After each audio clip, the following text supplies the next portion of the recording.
Hello दोस्तों, chemistry by doctor M A Chauhan and technical point पर आप सभी का स्वागत है।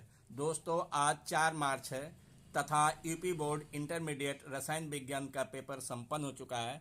आज की इस वीडियो में इंटरमीडिएट रसायन विज्ञान संकेतांक 347 CF के संपूर्ण हल के संबंध में चर्चा करेंगे। अपने उत्तर का आप मिलान कर लें, इसलिए इस वीडियो को प्रारंभ से अंत तक अवश्य देखें। और यदि आप मेरे चैनल के लिए नए हो तो प्लीज़ मेरे चैनल को लाइक एंड सब्सक्राइब अवश्य करें। तो आइए आज की इस वीडियो को प्रारंभ करते हैं। Question number 1। दोस्तों, क्वेश्चन नंबर 1 बहुविकल्पी प्रश्न हो और इसमें जो है कि 6 प्रश्न पूछे गए हैं और प्रत्येक एक एक अंक है। 1 का A does not equal to B does not equal to C and alpha बराबर बीटा बराबर गामा बराबर 90 डिग्री विमाओं वाला क्रिस्टल तंत्र होता है। इसके 4 विकल्प दिए हैं। इसका सही विकल्प डी है विषम लंबाक्ष। क्वेश्चन नंबर 1 खा तापमान में स्वतंत्र सांद्रता इकाई होती, इसके भी 4 विकल्प दिए हैं और इसका सही विकल्प डी है मोलरता। क्वेश्चन नंबर 1 गा प्रथम कोटि की अपक्रियाओं के लिए वेग स्थिरांक की इकाई होती है, इसके भी 4 विकल्प दिए हैं और इसका सही विकल्प सी है।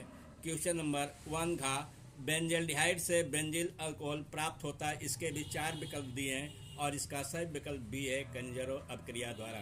क्वेश्चन नंबर 1 अंग हिंसबर्ग अभिकर्मक होता है, इसके 4 विकल्प दिए हैं और इसका सही विकल्प बी है बेंजीन सल्फोनिक क्लोराइड।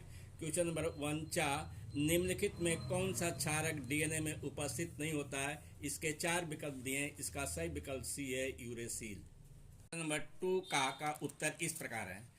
साटकी दोष। साटकी के अनुसार क्रिस्टल निर्माण के समय कुछ आयन निश्चित स्थान छोड़कर क्रिस्टल जालक से बाहर आ जाते हैं तो जालक में एक छिद्र उत्पन्न हो जाता है। इस प्रकार के दोष को साटकी दोष कहते हैं।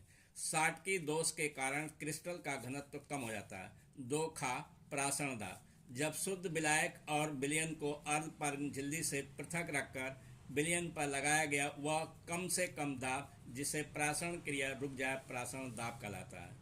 2 गा कोलराउस का नियम। इस नियम के अनुसार अनंतता पर किसी विद्युत अपघट्ट की तुल्यांकी चालकता उसके धन आयनों एवं ऋण आयनों के आनी तुल्यांकी चालकताओं के योग के बराबर होता है, अर्थात लैम्डा m इन्फिनिटी बराबर lambda a infinity plus lambda c infinity.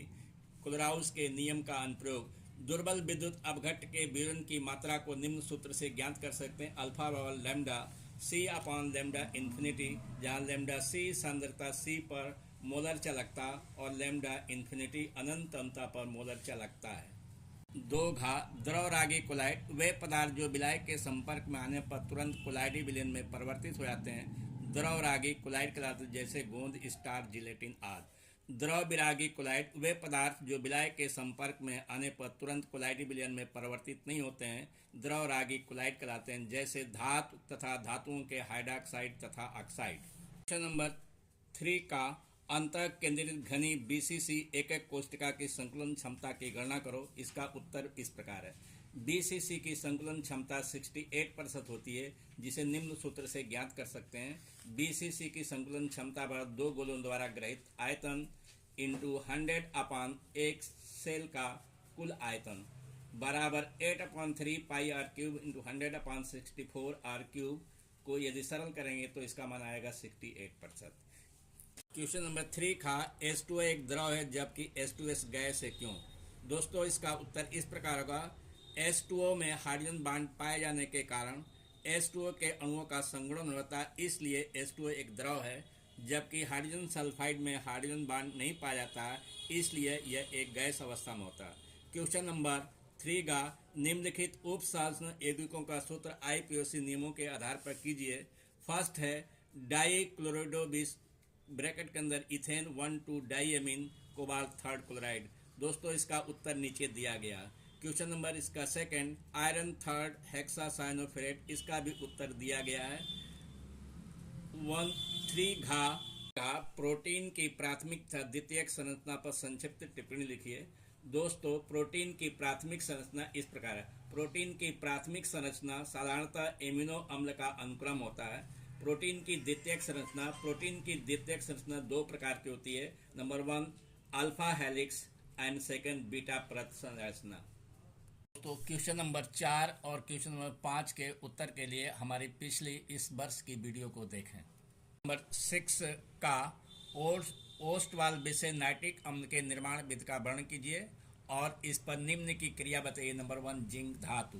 दोस्तों, जिंक धातु पर सांद्र नाइट्रिक अम्ल की क्रिया कराने पर नाइट्रोजन पेरोक्साइड गैस निकलती है। इसका समीकरण नीचे दिया गया। और इसका सेकंड है आयोडीन से क्रिया। आयोडीन से सांद्र नाइट्रिक अम्ल की क्रिया कराने पर आयोडिक अम्ल बनता है। इसका समीकरण नीचे दिया गया। खा निम्न कैसे प्राप्त करेंगे। फर्स्ट है सोडियम एथोऑक्साइड से die ethyl ether, second benzyl chloride से बेंजिल एल्कोहल एंड थर्ड है एथिल मैग्नीशियम ब्रोमाइड से प्रोपेन 1 आल। इसका उत्तर इस प्रकार है। जब सोडियम इथोऑक्साइड की एथिल ब्रोमाइड से क्रिया कराते हैं तो डाई एथिल ईथर बनता है और इसका समीकरण नीचे दिया गया। सेकेंड, बेंजिल क्लोराइड से बेंजिल अल्कोहल। जब बेंजिल क्लोराइड की क्षारीय पोटेशियम परमैंगनेट से क्रिया कराते हैं तो बेंजिल अल्कोहल बनता है। इसका भी नीचे समीकरण दिया गया। थर्ड, एथिल मैग्नीशियम ब्रोमाइड से प्रोपेन 1 आल। जब एथिल मैग्नीशियम ब्रोमाइड से फॉर्मेल्डिहाइड की क्रिया से प्राप्त उत्पाद का जल अपघटन कराते हैं तो प्रोपेनॉल बनता है। क्वेश्चन नंबर 7 का अथवा निम्नलिखित पर संक्षिप्त टिप्पणी करिए। ए है बोटार्ज फिटिंग अपक्रिया और सेकंड है फिटिंग अपक्रिया। बोटार्ज फिटिंग अपक्रिया जब शुष्क ईथर की उपस्थिति में एरिल हैलाइड और एल्किल हैलाइड की सोडियम धातु के साथ क्रिया कराते हैं तो एरोमेटिक हाइड्रोकार्बन बनता है। इस प्रकार क्रिया को बोटार्ज फिटिंग अपक्रिया कहते हैं। इसका समीकरण नीचे दिया गया। सेकेंड, फिटिंग अपक्रिया जब शुष्क ईथर की उपस्थिति में केवल एरिल हैलाइड को सोडियम धातु के साथ क्रिया कराते हैं तो चक्रीय जो है कि एरोमेटिक हाइड्रोकार्बन बनते हैं। इस प्रकार की क्रिया को फिटिंग अपक्रिया कहते हैं।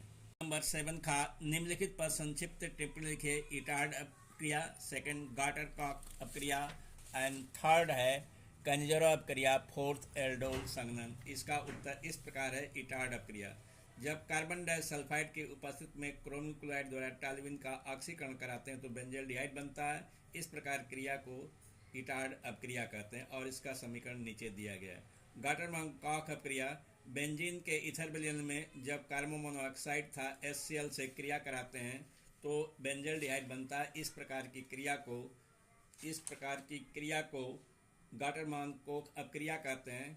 क्वेश्चन नंबर 3 कंजरो अपक्रिया अल्फा रहित हाइड्रोजन परमाणु वाले एल्डिहाइड को सांद्र सोडियम हाइड्रॉक्साइड से क्रिया कराते हैं तो एल्डिहाइड के 2 अणुओं में से एक अणु अल्कोहल में अपचयित हो जाता है तथा दूसरा अणु जो है कि बसा अम्ल के सोडियम लवण में ऑक्सीकृत होता है। इसका समीकरण नीचे दिया गया। एंड फोर्थ है एल्डोल संघनन जब अल्फा हाइड्रोजन परमाणु वाले एल्डिहाइड या कीटोन को तम क्षार से क्रिया कराते हैं तो एल्डोल बनते हैं। इस प्रकार की क्रिया को एल्डोल संघनन कहते हैं जैसा कि नीचे समीकरण में दिया